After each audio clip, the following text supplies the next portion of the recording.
Kamu adalah pribadi yang ditentukan oleh lingkungan kamu dengan segala kondisi yang diciptakannya. Classical conditioning. Teori yang dipelopori oleh Ivan Pavlov, seorang dokter asal Rusia ini mengungkapkan bahwa kita bisa menghasilkan suatu respon dengan mengkombinasikan dua stimulus alami dan juga stimulus buatan. Classical conditioning adalah sebuah teori yang berada di dalam aliran psikologi behaviorisme.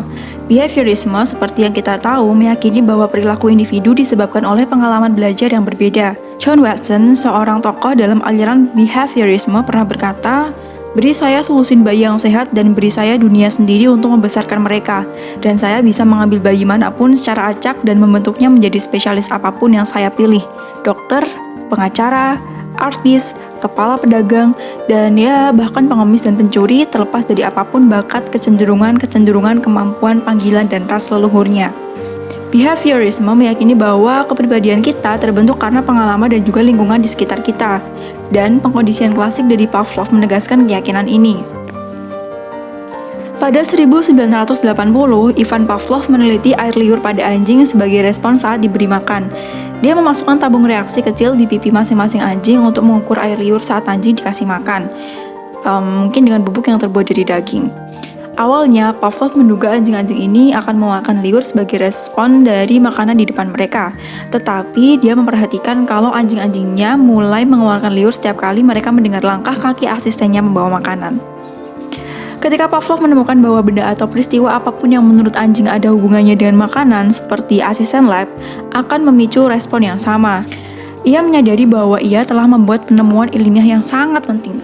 Karena itu, ia mengabdikan sisa karirnya untuk mempelajari conditioning ini. Behaviorisme didasarkan pada asumsi bahwa semua pembelajaran terjadi melalui interaksi individu dengan lingkungan. Lingkungan membentuk perilaku kita. Dalam eksperimen klasik Pavlov dengan anjing, sinyal netral adalah bunyi nada dan refleks yang alami, mengeluarkan air liur sebagai respon terhadap makanan. Dalam hal ini, kita bisa memanfaatkan classical conditioning ini dalam hal untuk menciptakan kebiasaan positif yang pengen kita ciptakan. Dalam video sebelumnya mungkin sudah dibahas tentang gimana sih cara menciptakan kebiasaan yang baik kalau kita udah gak termotivasi, yaitu dengan cara merubah lingkungannya.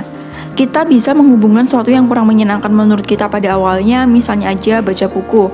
Baca buku terkesan mengantukkan dan membosankan. Kita mengaitkan baca buku dengan itu. Tapi di sini kita bisa pelan-pelan merubah kalau baca buku itu kaitannya sama dengan impian kita tercapai. Setiap kali kita memikirkan hal ini, kalau kita malas baca buku, pasti kita akan mengingat, oh, impianku tercapai. Jadi baca buku sama dengan impianku tercapai. Sehingga lebih memotivasi, sehingga kamu lebih semangat untuk melakukannya. Nah, selain Ivan Pavlov meneliti pada anjingnya, dia juga meneliti pengkondisian klasik ini terhadap manusia. Dia melakukannya kepada Albert kecil. Little Albert adalah anak berusia 9 tahun yang diuji pada reaksinya terhadap berbagai macam stimulus. Dia ditunjukkan tikus putih, kelinci, monyet, dan berbagai macam topeng. Albert digambarkan tidak merespons secara emosional. Dia nggak takut sama berbagai macam pemicu ini. Namun, yang bikin dia kaget dan takut adalah palu yang dipukul ke batang besi. Suara keras ini membuat Albert kecil menangis. 2 bulan kemudian, Little Albert berusia 11 bulan. Tikus putih dihadirkan dan beberapa detik kemudian palu dipukulkan ke besi. Ini dilakukan 7 kali selama 7 minggu berikutnya dan selalu membuat Albert kecil nangis. Sejak itu, Albert kecil akan ketakutan tiap dia melihat tikus putih. Dan parahnya kemudian Albert mengalami fobia yang sama terhadap segala sesuatu yang berbau putih. Entah itu bulu yang warnanya putih, bahkan sampai jenggot putih. Dan ini disebut dengan generalisasi. Contoh generalisasi lainnya adalah misalkan kamu punya teman. Nah, teman kamu itu selalu sedih kalau misalkan diajak ke suatu tempat. Setelah diteliti, ternyata di tempat itulah dia putus sama mantan pacarnya.